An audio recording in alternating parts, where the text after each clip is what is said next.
to all my wonderful subscribers, devout disciples, devoted students, and just wonderful, lovely followers. This is your Master GongSun back with another episode of Taoism as applied to the news. In today's story, I think I might be using this website more often because there's lots of supernatural events that are reported here. Today's news story: meet Okiku, the haunted Japanese doll that grows real human hair. Pediophobia, the fear of dolls. Pop culture has done a great job turning the age-old children's toy into a potential vessel of evil. Thank you, Chucky and Annabelle.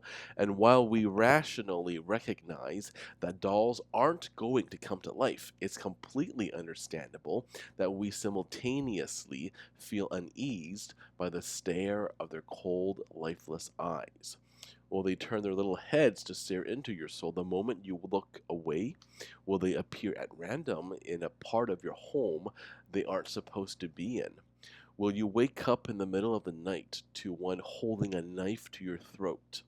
We tell ourselves, no, that's impossible, but we still prefer being in a well lit room with our grandmother's antique China doll collection. But when it comes to Okiku, an allegedly haunted Japanese doll, her former family and current caretakers have no doubt that she's taken on a life of her own. Now, in Taoism, this is not just Taoism, but it's a proven fact that consciousness survives death, and that's our soul, also known as our soul. So, when someone dies in a state of trauma or in great emotion, they could hold on. It's called liu lian. And it means that they're holding on to their feelings, their life on earth. They don't want to let go. So it's certainly possible that a child's soul decided to take up residence in the doll. And I think that's exactly what happened. Let's read on. According to the story of Okiku, the doll was purchased by a 17-year-old boy named Ekichi Suzuki during a visit to Sapporo for a marine exhibition in 1918. The doll was a gift from his travels for his 2-year-old sister named Okiku. In some versions of the story, she's called Kikuko. When she was initially purchased, the doll had a hairstyle called okappa, similar to a bob cut, which is popular on Japanese dolls. Okiku loved her new doll, and it served as a little girl's companion until she died suddenly from a cold-like illness at the age of 3. Devastated by their loss, Okiku's family put her favorite doll on the household altar, where they prayed in memory of Okiku. Before long, the family noticed that the hair on Okiku's doll had begun to grow, as if the hair was on the head of a human. Ah, what did I say, right? The family concluded that the rather restless spirit of Okiku, who died so young, was now inside her beloved doll.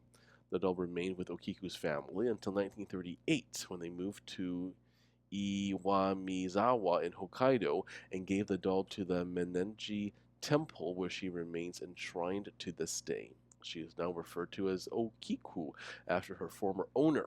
Some believe that the hair that continues to grow from her head is the hair of the child Okiku. Oh, I see. So now she's enshrined here. Oh, and that's the very famous doll now.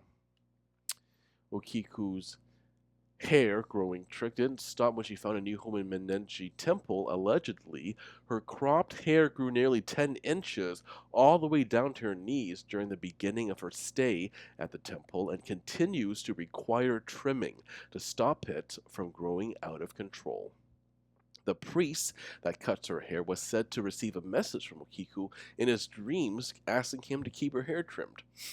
Now, the thing is, when we are dreaming, we are in a altered state of consciousness. I mean, when we're sleeping, we have different brain waves, right? Like those nice long, like delta waves. So once our guard has been let down, we can actually receive messages from the other side, from the other planes of existence, much more easily than when we are fully conscious, when we have like alpha brain waves, for example. So this is definitely not surprising.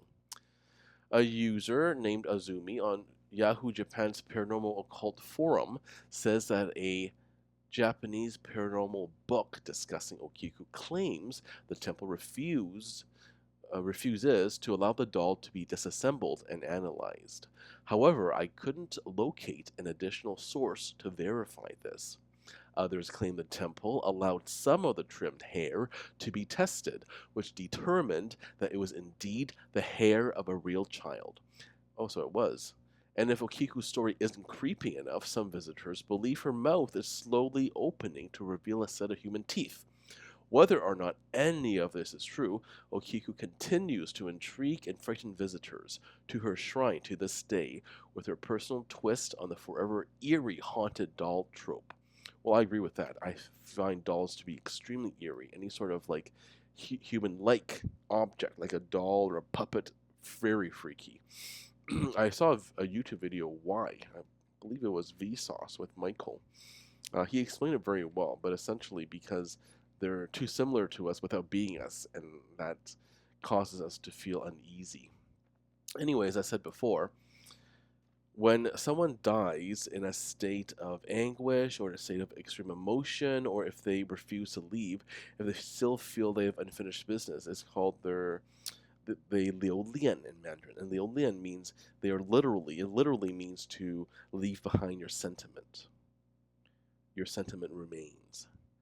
And if it does, then you can't move on. So, and of course, we need a physical body to function here on the physical material plane of existence. So it would actually make sense for the spirit to inhabit something like a doll, which is physical, right? So I'm not surprised. I actually take this story at face value. It's definitely the spirit of the 3-year-old child. Anyway, I'm glad I found this website, so I'm gonna start to tell more or feature more articles from this website because it's all about the paranormal. Anyway, what do you guys think? Leave your comments below. This has been your Master GongSun. As usual, keep living in accordance with the Tao.